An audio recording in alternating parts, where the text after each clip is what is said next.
बातमी आहे पुण्यातून रुग्णांसाठी ऑक्सिजन सिलेंडरची वाहतूक करत असताना आवाज येतो म्हणून रुग्णालयाच्या काचा फोडण्याचा धक्कादायक प्रकार पुण्यामध्ये समोर आलाय।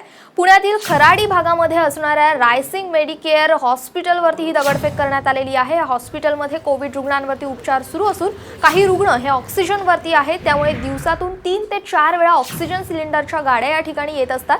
यावेळी सिलेंडरची ने-आण करताना आवाज देखील येतो। साधारणपणे 15 ते 20 मिनिटे हा आवाज येतो। तर या आवाजाचा त्रास होत असल्याच्या तक्रारी आजूबाजूच्या रहिवाशांकडून वारंवार करण्यात येत होत्या।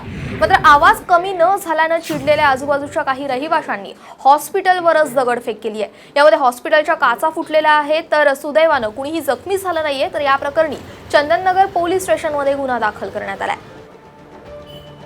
काल काही लगतच्या रहिवाशांनी हॉस्पिटलवर दगडफेक केली।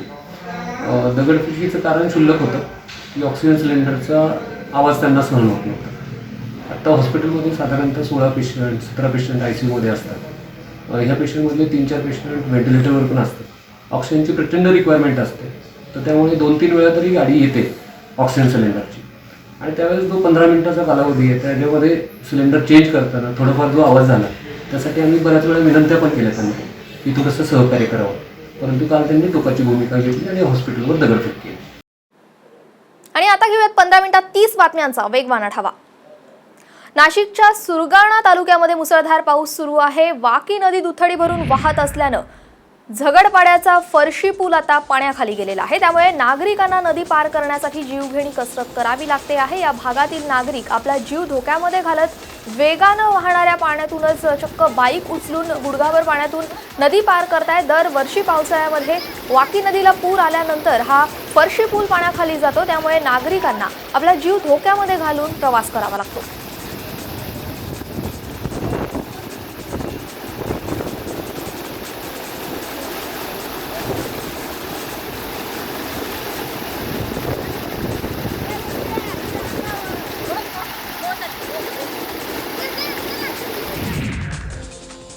सांगलीमध्ये मुसळधार पावसाचा कहर सुरू आहे। एकीकडे महापुरापासून वाचण्यासाठी लोकांचं स्थलांतर सुरू आहे, तर दुसरीकडे सखल भागातील पूल पाण्याखाली जाऊ लागले। कसबे डिग्रस आणि मौजे डिग्रसचा पर्यायी पूल पाण्याखाली गेलेला आहे, त्यामुळे दोन्ही गावांचा संपर्क तुटलाय। तर जिल्ह्यातील अनेक बंधारे देखील पाण्याखाली गेलेले आहेत। महापुराचा फटका बसू नये म्हणून लोकांचं स्थलांतर सुरू आहे। अशातच आता पाण्यातूनच वाट काढत लोकांना सुरक्षित स्थळ गाठण्याची वेळ आली।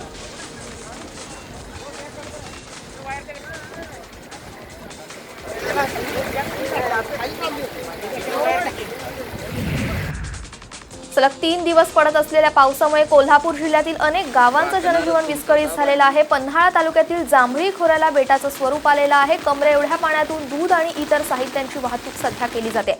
जांभळी खोऱ्याच्या भौगोलिक परिस्थितीमुळे दरवर्षी या ठिकाणी जास्त पाऊस पडतो, त्यामुळे अनेक ठिकाणी रस्त्यावर पाणी साचलेलं आहे। लोकांना अडचणींना आता सामोरं जावं लागतंय।